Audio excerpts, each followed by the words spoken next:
Beneath the dazzling premieres and red carpet glamour, Hollywood has always had a darker side. It's a history filled with scandal, cover-ups, and cultural reckonings that didn't just shape the movies we watch, but the very society we live in. These stories aren't just gossip. They're a window into how power, image, and morality have collided for over a century. Let's go back to the beginning, the silent era. In 1915, a film called The Birth of a Nation was released. It wasn't a tabloid scandal, it was a cultural firestorm. The movie glorified the Ku Klux Klan and used deeply racist caricatures, sparking nationwide protests.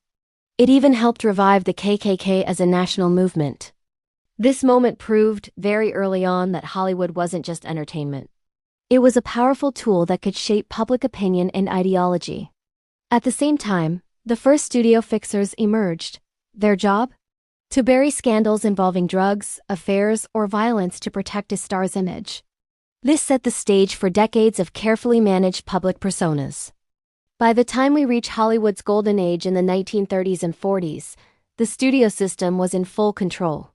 Strict morality clauses were written into contracts, forcing stars to live up to an idealized, manufactured image. Any misstep could mean the end of a career.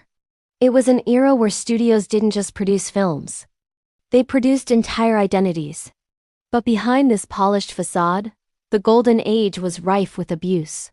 Predatory executives and coerced relationships were common, but these stories were kept hidden for decades, buried by an army of lawyers and publicists whose sole job was to protect the system.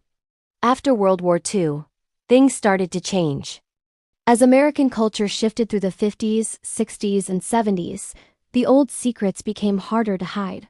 The press grew bolder, and the public became more skeptical of Hollywood's squeaky clean image. Scandals involving drugs, political activism, and messy affairs began to crack the carefully constructed veneer. The old methods of control were losing their grip. And that brings us to the modern era, and a scandal that would change everything. In 2017, the Harvey Weinstein revelations exploded. It wasn't just one man's story. It exposed a deeply entrenched system of abuse, harassment, and cover-ups that had festered for decades. The powerful tools of non-disclosure agreements, secret settlements, and outright intimidation were finally brought into the light. The fallout was immense, sparking the global #MeToo movement. It forced an industry-wide reckoning, and suddenly, powerful figures who had been untouchable for years were being held accountable. This cultural shift was transformative. Scandals were no longer something to be quietly buried. They became catalysts for real systemic change. So why do these stories matter? Because Hollywood scandals are a mirror. They reflect how power operates behind the scenes, how public morality changes over time, and how movements for accountability can rise from long-silenced voices. Each era's controversies tell us about the anxieties and values of that time. Hollywood reflects our culture's brightest dreams, but it also exposes its darkest impulses. Thanks for watching. If you found this look behind the curtain interesting, be sure to like this video and subscribe for more deep dives into cultural history.